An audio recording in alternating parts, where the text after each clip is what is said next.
Hi friends, welcome to our channel కమ్మనైన రుచులు.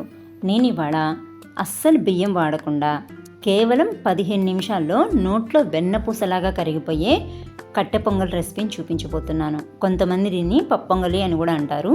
నార్మల్గా అయితే మనకి పప్పొంగల్ తయారు చేయడానికి మినిమం అరగంటన్న పడుతుంది. కానీ నేను ఇప్పుడు స్క్రీన్ మీద చూపించబోయే పప్పొంగల్ని అటుకులతో తయారు చేసి చూపిస్తున్నాను అనమాట. కాబట్టి చాలా క్విక్గా టేస్టీగా 15 నిమిషాల్లో పప్పొంగల్ తయారైపోతుంది. దీన్ని తయారు చేసుకోవడానికి ముందుగా మనం 1 కప్పు పెసరపప్పుని ప్రెషర్ కుక్కర్లోకి తీసుకొని శుభ్రంగా 2-3 సార్లు కడిగేసి, మనం ఏ కప్పుతో అయితే పెసరపప్పు తీసుకున్నామో అదే కప్పుతో 2 కప్పుల నీళ్లు పోసుకోవాలి. ఈ పెసరపప్పుని నానబెట్టాల్సిన పనేం లేదండి. కాకపోతే దీన్ని ఉడికించుకునే ముందుగా చిటికెడు పసుపు, అలాగే 1 టేబుల్ స్పూన్ వరకు మిరియాలు వేసేసి ప్రెషర్ మీద 2-3 విజిల్స్ వచ్చే వరకు ఉడికించుకోవాలి. ఈలోగా వేరొక బౌల్లోకి మనం ఏ కప్పుతో అయితే పెసరపప్పు తీసుకున్నామో అదే కప్పుతో 4 కప్పుల వరకు అటుకుల్ని తీసుకొని శుభ్రంగా కడిగి ఏమాత్రం నీళ్లు లేకుండా మూత పెట్టేసి పక్కనుంచుకోవాలి. ఈ పప్పొంగల్ తయారు చేసుకోవడానికి మనం వాడాల్సిన అటుకులు కాస్త మందంగానే ఉండాలి. మరి పల్చటి అటుకులు అయితే మనం కడిగేటప్పుడే గుజ్జుగా అయిపోతాయి. కాబట్టి మందపాటి అటుకులనే వాడుకోండి. మనం పెసరపప్పు ఉడకబెట్టుకున్నాం కదా, దాంట్లో ప్రెషర్ అంతా పోయినాక చక్కగా గెరిటితో స్మాష్ చేసేసుకోవాలి. ఎంత సాఫ్ట్గా ఉడికిపోయాయంటే మనం గెంటితో 2-3 సార్లు ఇలా తిప్పుకోగానే చక్కగా పప్పు సాఫ్ట్గా వచ్చేస్తుంది. ఇప్పుడు దీంట్లో మనం ఎన్ని కప్పుల అటుకులు అయితే తీసుకున్నామో దాంట్లో సగం క్వాంటిటీలో వాటర్ పోసుకోండి. మనం 4 కప్పుల అటుకులు తీసుకున్నాం కాబట్టి 2 కప్పుల వాటర్ని పోసుకొని, అలాగే ఒకసారి బాగా మిక్స్ చేసేసుకున్నాక మరి కాస్త పసుపు కూడా వేసుకొని, దాంతోపాటు పొంగల్లో రుచికి సరిపడా ఉప్పును కూడా వేసేసి ఇంకొకసారి బాగా మిక్స్ చేసేసి ఆల్రెడీ కడిగి పెట్టుకున్న అటుకుల్ని వేసేసుకోవాలి. ఈ అటుకుల్ని వేసేసుకున్నాక ఇంకొకసారి బాగా మిక్స్ చేసేసుకోవాలి. మనం ఈ ప్రాసెస్ అంతా కూడా స్టవ్ వెలిగించకుండా నార్మల్గానే చేసుకోవాలి.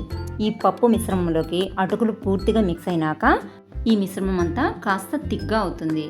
మరి ఇంత తిక్కుగా ఉన్నప్పుడు దీన్ని మళ్ళీ ఇంకాస్త ఉడికిస్తాం కాబట్టి మరి ముద్దలాగా అయిపోతుంది. కాబట్టి ఇప్పుడే మరొక కప్పు కానీ లేదా 2 కప్పులు కానీ మీ కన్సిస్టెన్సీకి తగినట్లుగా వాటర్ని యాడ్ చేసేసుకొని ఇంకొకసారి బాగా మిక్స్ చేసేసుకొని ఇప్పుడు పొయ్యి మీద పెట్టుకొని జస్ట్ ఒక 2-3 నిమిషాల వరకు ఉడికించుకుంటే సరిపోతుంది. ఇప్పుడు ఈ కుక్కర్ని పక్కన పెట్టేసి స్టవ్ మీద వేరొక పోపు గెంటను పెట్టుకొని దాంట్లో కాస్త ఆయిల్తో పాటు మీ దగ్గర అవైలబిలిటీలో ఉంటే నెయ్యినైనా వేసుకోవచ్చు, లేదా స్కిప్ చేసేసుకోవచ్చు. ఇదంతా చక్కగా కాగినాక ముందుగా కొన్ని జీడిపప్పు పలుకుల్ని వేసుకొని సన్నని మంట మీదే కాస్త దోరగా వేగించుకోవాలి. చక్కగా కలుపుకుంటూ దోరగా వేగిన తర్వాత 1 టేబుల్ స్పూన్ జీలకర్ర వేసుకొని, అలాగే 1 టేబుల్ స్పూన్ మిరియాల పొడిని వేసుకోండి. మీరు మరీ ఘాటు ఎక్కువగా తినలేకపోతే మిరియాలైనా వేసుకోండి, సరిపోతుంది. నేనైతే మిరియాల పొడిని వేసుకున్నాను.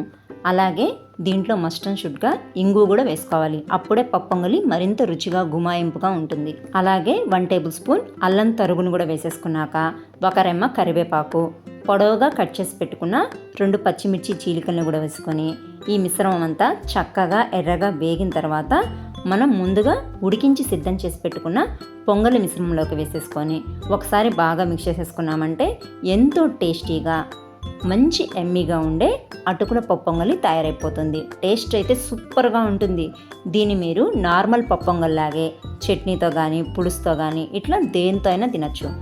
ఎంతో టేస్టీగా మంచి ఎమ్మీగా ఉండే ఈ అటుకుల పప్పొంగలి మీకు కూడా నచ్చినట్లయితే లైక్ చేయండి, షేర్ చేయండి. మరిన్ని రెసిపీస్ కోసం ఛానల్ని సబ్స్క్రైబ్ చేసుకోండి. Thanks for watching.